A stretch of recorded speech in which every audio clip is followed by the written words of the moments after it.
Notoriously, Max Weber defined the state, or the government, by its use of violence. It is, he said, a relation of men dominating men, in which the dominated must obey the authority claimed by the powers that be. That's what government is. Last week was about the sweet idea that government could be desirable, serving our needs for security and welfare. But now we're reminded that it bullies us, pushes us around, dominates us. We know this from our own experience. Certainly it's true in autocratic states. But even in democracies, we often complain about taxation, regulation, and big government.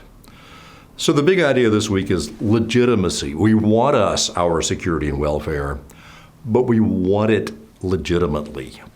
The gangster who extorts a so-called tax for protection from the gang itself is not legitimate. The kidnapper who abducts me at gunpoint is not legitimate. So why is it legitimate for the IRS to make me pay taxes to protect me from imprisonment, or for a police officer to arrest me at gunpoint?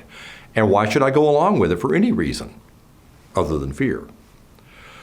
By legitimate, we sometimes mean legal.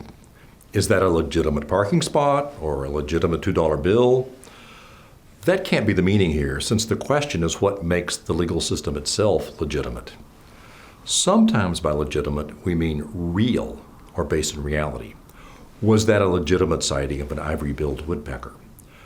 Philosophers have latched onto that meaning and have offered two different explanations for how the governmental use of force might be legitimized by how it is based in reality. The first is social contract theory. It seeks to ground legitimacy in a value we all hold dear, that of autonomy or free choice. The IRS and the police can order us around legitimately because we freely agree to it. We made a deal, whether we like it or not. Now, exactly when did we do this? Was there, in reality, a state of nature when our ancestors made a deal that somehow binds us still? We await documentary evidence. Or maybe it's hypothetical. We would make the deal if we ever found ourselves in a state of nature. But how can that prove anything more than that I deserve to be thrown into a hypothetical prison? Maybe the best argument is that it's an unspoken contract. By accepting the benefits of the government, I implicitly agree to pay the price. It's as if I were using your Netflix account with a stolen password and Netflix found out and sent me a bill. Maybe the bill is legitimate even without my explicit consent. But here's the deeper problem. The idea of an implicit contract only works if the people who get the most benefit are paying the highest price. But the people who suffer the most governmental intrusion into their lives are the ones who have benefited the least. Just look at the prison populations. So it's actually more as if Netflix found out that I had stolen your password and they sent you the bill, or maybe sent you to prison. In short, this theory is fruitful for framing conversations, but as a reality for justifying governmental use of power, it isn't worth the paper it isn't printed on. The second famous effort to base governmental legitimacy in reality is utilitarianism.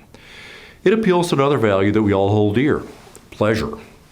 Jeremy Bentham argued that the business of government was to maximize utility, to structure laws and institutions so as to generate the greatest amount of pleasure and the least amount of pain for all of us. This means that force is legitimate when the pain is necessary for the pleasure. No pain, no gain. If some soldiers are not drafted, we all might suffer.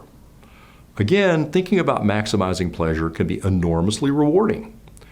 But you don't have to think long to realize that pleasure falls short as the greatest public good.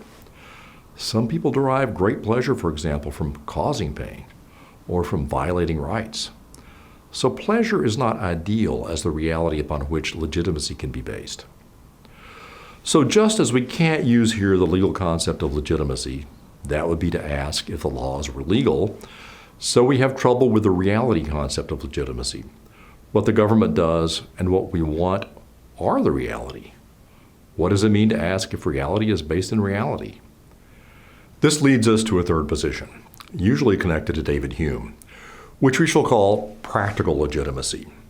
Something that is not legitimate in this sense just doesn't work. An illegitimate check can't be cashed. An illegitimate PIN number doesn't get you in.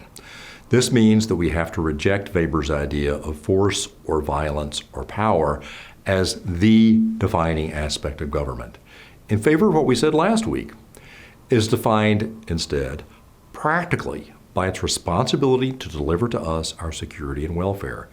If it is doing what it is practically supposed to do, we are unlikely to question its legitimacy.